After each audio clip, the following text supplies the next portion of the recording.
Hey everyone. So in this video, might be a bit overdue by like a lot. Like I said before, I've been busy over the last 2 months, like a lot.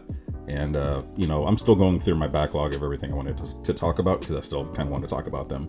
But yeah, in this video, I want to discuss Marvel Rivals, the game that was it the alpha was available, I think like a month ago or like a month and a half ago or something like that, and just kind of I just want to give my thoughts on it.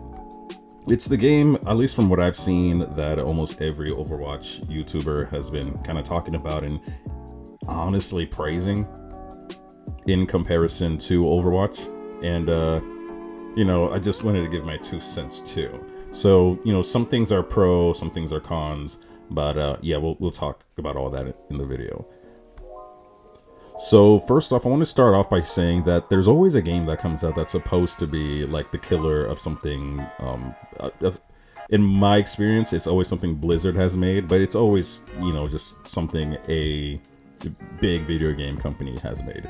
I remember the kind of shit show that was Diablo 3 when it first came out, where everybody was angry, like the fan base was super angry about how they were monetizing the game, where you can buy items and armor with like real money. So there's like this whole big shop and stuff, and everybody was mad of how it was kind of turning out. Like it was so bad, like and the lack of PvP.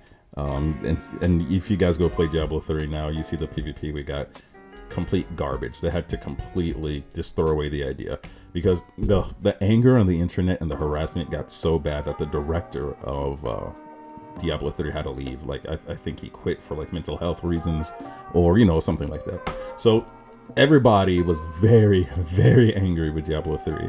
But there was another game that came out called Path of Exile. A game, again, I love that game. I think it's a really good game, and I do like it more than Diablo. But that game was supposed to be the Diablo killer at the time. Like the animations were better, the graphics I would say were better, the skill tree was huge and awesome. Just the things you can do was better. And I haven't played Path of Exile 2, but I can say Diablo 4 sucks. I don't like Diablo 4. I played it when there's like no replay value on it, and I just didn't have a good time with it. But I'm into Path of Exile 2. I'm curious about it. But anyways, the point is it didn't kill Diablo. And during the life cycle of Overwatch, there were many games that came out that were supposed to also take away from the Overwatch player base, but they didn't really stand the test of time, right? There was I think Valorant was an example. I think now it's Helldivers and other things too that, that came out that were great, that were good games, that were really fun, but, it didn't really hit the same league as what Overwatch currently is. So I'm honestly thinking that that's what is going to be the case for Marvel Rivals. And I'm going to go a bit off on a little tangent now. Well, I don't even know if it's a tangent, but I think one of the big things, at least for me, why I'm not that into Marvel Rivals is I am so tired of Marvel characters. I am so fatigued of Marvel, like the movies and the games and even the comic books. And I used to be a really, really, really big Marvel comic book, purchaser.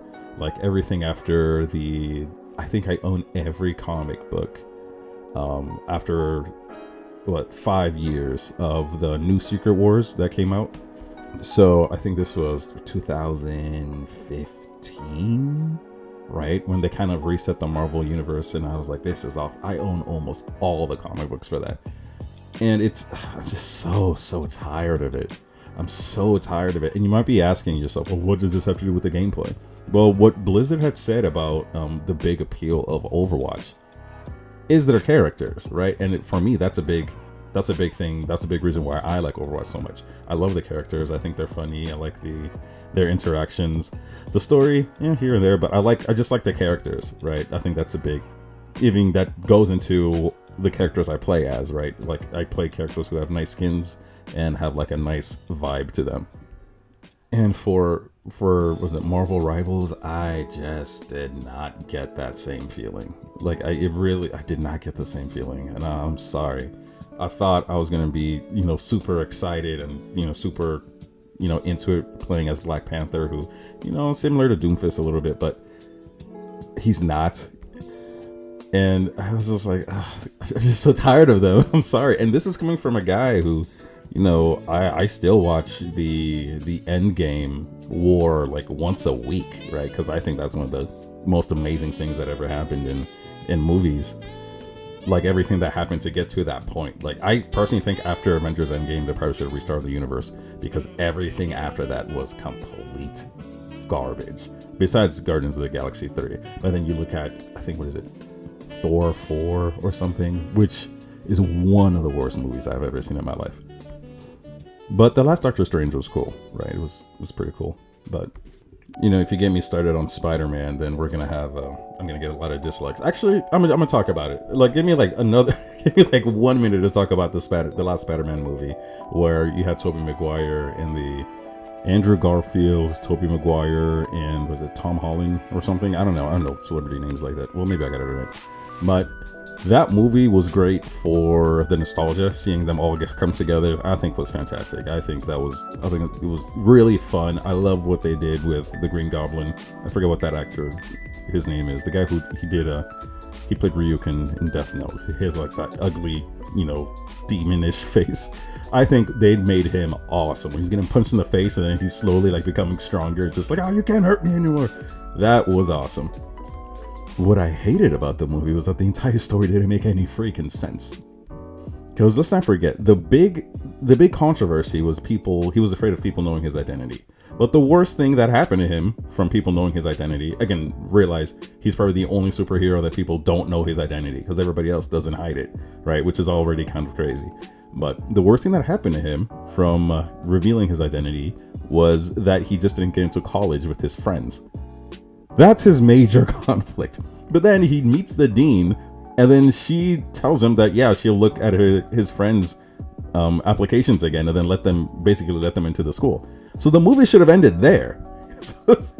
But then fast forward to everybody coming into his world and stuff, and then his aunt is there telling him that, hey, high school kid that just graduated high school, it's your responsibility to bring all these people back into their world. I'm in the theater like, what kind of aunt would say that to like to her nephew? And then fast forward to the end of the movie, where he makes the wish to Doctor Strange, where Doctor Strange is like, okay, what do you want? And then he's like, I wish nobody knew I was Spider-Man. And then for some reason, Doctor Strange hears, I wish I was never born. So effectively erases his entire existence.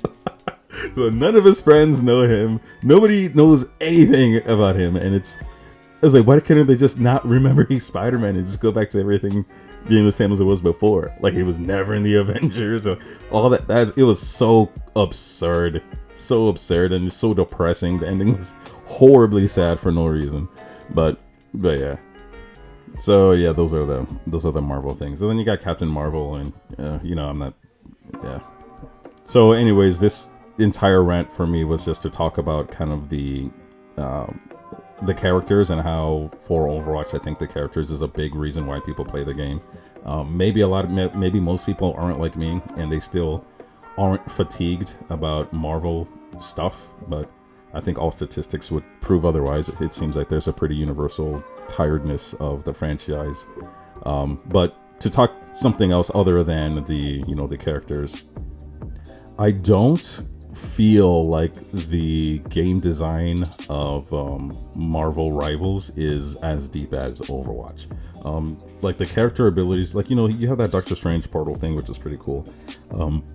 But a lot of things are kind of really straightforward and kind of just face value, right? Like things like character abilities and the skill caps don't go as far as they do in Overwatch. For example, like the ults in Marvel Rivals are, I think the vast majority of them are just giant explosions or some type of AoE damage thing, right? You don't have cool mechanics like Ilari's sunburst attack or Ramatra's ult or you know, Anna's boost thing. It's really just, hey, big explosion is coming in this area, get out the way. And I don't know much about the talent at whatever studio is making this game, but you know, maybe it's a lot of people from Blizzard who have moved there, because I know the entire Overwatch team from the beginning isn't there anymore. But I don't know if I don't know if the people making Marvel Rivals have that in-depth creativity, mechanical creativity that the Overwatch team does have. And although, you know, they're not good at balancing the game, but a lot of the mechanics they do, I think, is pretty good, right? We have characters like Venture. Anyways, it looks cool, you know, it's pretty fun. But I don't think this is gonna be a big thing. I could be wrong, right? We still have like paladins, right? So yeah, I could be wrong. This could be just a bad take, but this is just what I think about it. So yeah, let me know why you think my opinion is stupid in the comments, or, you know, let me know why you think I'm right, or just leave a comment for the algorithm. Anyways, don't forget to like and subscribe, and also don't forget, I love you. Also, everyone, guess what? I wrote a book. It's a high fantasy young adult adventure based off of African mythology called Konfaga, Roots of a Very Old Tree. So if you like your grandiose adventure stories with an overarching mystery to be solved and theorized around, like Dark Souls or One Piece, I think you'll have fun with this one. So yeah, here's an ad for the book.